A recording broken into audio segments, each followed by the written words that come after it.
holy city for three religions, one of the oldest constantly inhabited cities in the world, with up to 5,000 years of existence, capital city for both Palestine and Israel, melting pot for Arabic, Jewish and European culture, place full of history and a must-see in the region. Follow our footsteps to find out what to see in Jerusalem. Main and most important place is the Old City, walled settlement split in 4 quarters: Jewish, Muslim, Christian and Armenian. To enter, you can use one of the 7 gates. We started our sightseeing from Jaffa Gate, and just behind it is so-called Tower of David, citadel with name given in the 5th century by Christians who thought it was built by King David, when in reality it was rebuilt multiple times during ages, and what they have seen was built by Herod in 37 to 34 before current era. Currently, it hosts a museum of Jerusalem history. We are already in the Armenian Quarter, which is the only quarter that is connected to people and not only religion, as Armenia became the first country in the world to adopt Christianity as national religion in the 4th century, and their monks settled here. There are not so many things to see here, as most buildings are residential, but you should not miss St. James Cathedral from 12th century. Unfortunately, the interior was not accessible during our visit.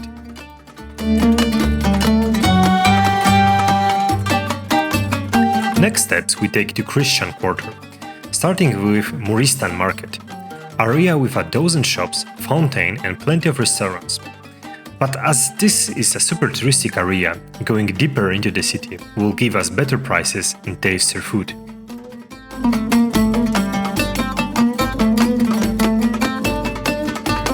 Not far is the most important place in the district, Church of the Holy Sepulchre. Christians believe that it holds 2 holy sites.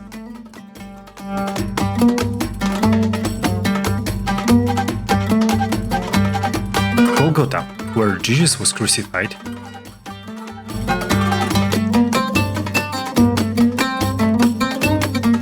and his tomb, which today is hidden in the 19th century shrine. You can get inside, but be prepared to stay in a line for a pretty long time. We are not believers, so both of these places are interesting for us only for historical reasons. But we have seen that for some people being there has way deeper spiritual meaning.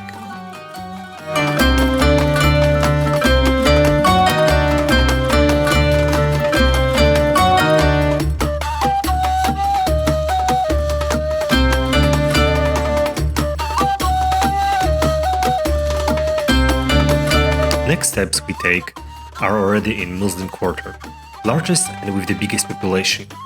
Easily distinguishable from others, as there is way more life everywhere. There are hundreds of shops, restaurants, juice stands and many others. Sometimes it's not so easy to go through, but we managed to get to first point. Damascus Gate, finished in 1537 on top of a 2nd century Roman gate, that still can be seen below.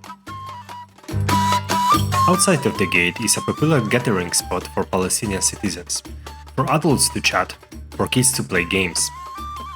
While going back, we briefly went to the Via Dolorosa that is spread between multiple streets, which is a biblical road that Roman soldiers forced Jesus to use on his path to crucifixion.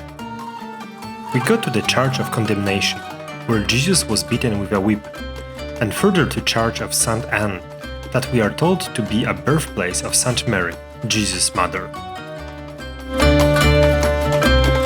And finally to Lions Gate, which is also the last gate to the east available for non-Muslims.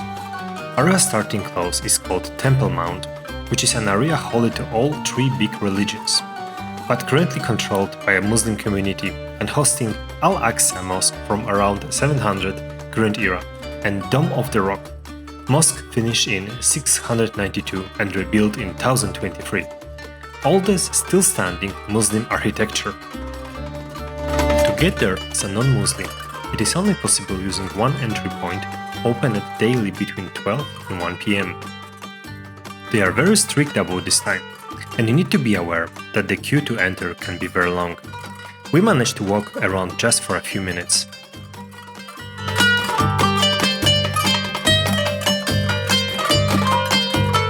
whole compound stands on top of an area formerly occupied by a sacred Jewish temple, which remnant is the Wailing Wall. Temple itself was built around 516 before current era and destroyed by Romans in 70 current era. Today it is a sacred place for Jewish community as the Temple Mount is not accessible for them at all. Close by pretty hidden is a separated part of the wall called Little Western Wall. It is not so easy to get there, as it is not a very popular place, but it's worth visiting as not everybody goes there, so it's pretty calm. You can easily notice small pieces of paper placed between bricks and into cracks. They are prayers left by believers. The Wailing Wall is obviously already in the Jewish quarter. When walking around, you can clearly see that it's pretty new. During the War for Israel independence in 1949, it was nearly completely destroyed, lost to Jordan, and gained back after a 6-day war in 1967. Jewish quarter was rebuilt in the following years, and during the process, Israelis were able to uncover a bunch of Roman era remnants that we can see in a few places today. You can leave the old town using the Zion Gate and go northeast from there, reaching City of David, archaeological excavation dating back to the Bronze Age. And not so further away is the Mount of Olives, today mostly covered by a cemetery, that for the last 3000 years Jews buried most important people. But before, as name states, there were plenty of olives growing there. There are still plenty of them on the northwest part, and it is a place where a few things from Jesus' life have happened. For example, his teachings and ascensions to heaven.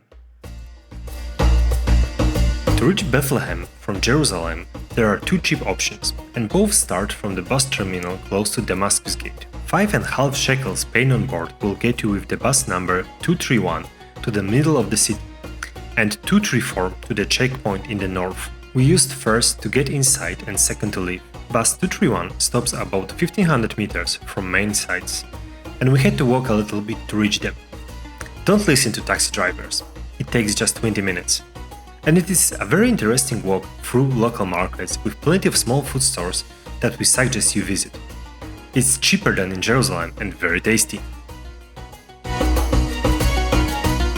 First place to see is the Church of Nativity, originally built in the 4th century on the place where Jesus was supposed to be born.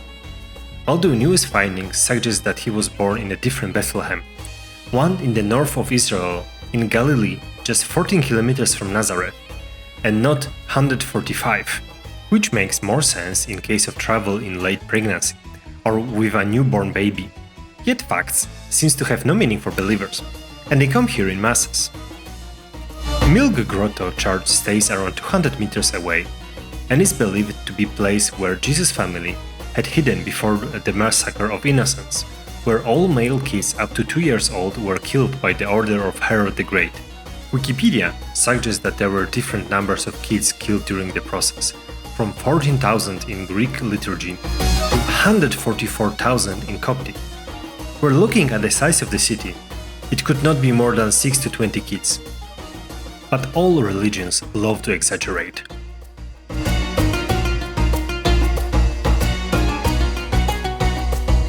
If we consider ancient places, that would be all. But the story would not be full without three things. Banksy art that you can find in plenty of places around the city. His hotel, the Whale of Hotel. And the most important part of the modern times in Bethlehem, the border wall. Huge 9-meter tall concrete construction that separates Palestine from Israel and stands so close to residential buildings and is so full of cameras that it feels like living in the novel 1984. Wall is painted with art-related conflict and has a lot of posters with stories describing Israeli crimes against local communities. When reading, it was touching deep emotions, and obviously it was very sad. But a quick look at history shows that the situation is not black and white, and the wall might be illegal and wrong as it is making the lives of Palestinians very complicated, but was built to stop terrorists from attacking Israel, and it is doing pretty good job with it. Definitely, if coming to Israel, you need to visit Bethlehem to understand better lives on both sides.